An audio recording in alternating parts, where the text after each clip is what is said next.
एक समय का बात है, एक आदमी ट्रेन से कहीं जा रहा था। उसके पास कीमती हीरो की पोटली थी। उस आदमी को 2 दिन और 2 रात ट्रेन में गुजारने थे, क्योंकि उतना उसको सफर करना था और उसे कहीं पहुंचना था। सफर के पहले ही दिन एक चोर की नजर उस आदमी के हीरो की पोटली पर पड़ गई।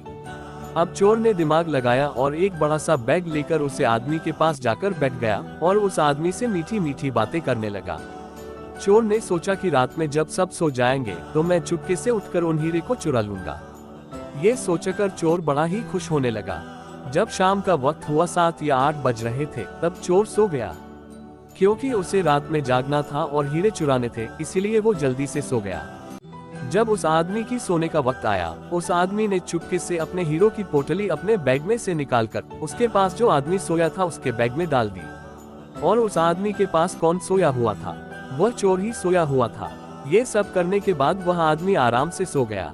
रात के जब 2-3 बज रहे थे, तब वो चोर उठा और उसने देखा सब लोग सो गए हैं। फिर उसने उस आदमी के बैग को अपनी तरफ खींचा और उस बैग को पूरा चेक कर लिया। उस बैग में कुछ नहीं मिला।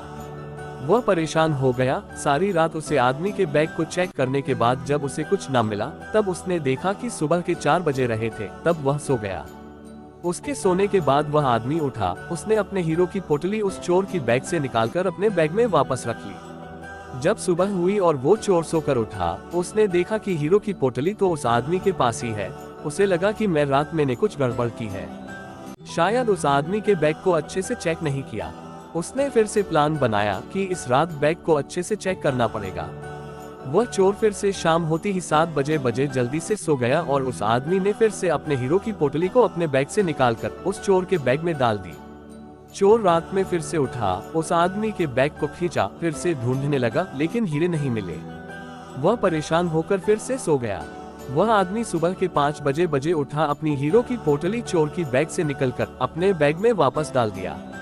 जब सुबह हुई, स्टेशन आया, वह आदमी स्टेशन पर उतरा तो चोर उसके पास आकर कहने लगा, मैं जिंदगी में कभी चोरी नहीं करूंगा, बस मुझे इतना बता दो कि हीरो की पोटली रखी कहाँ थी। उद्धरण चिन्ह। उस आदमी ने कहा, अरे मूर्ख, तू अपना सुख दूसरों की तरफ ढूंढ रहा था। अगर तू खुद के अंदर जाता तो तुझे सुख जरूर मिलता।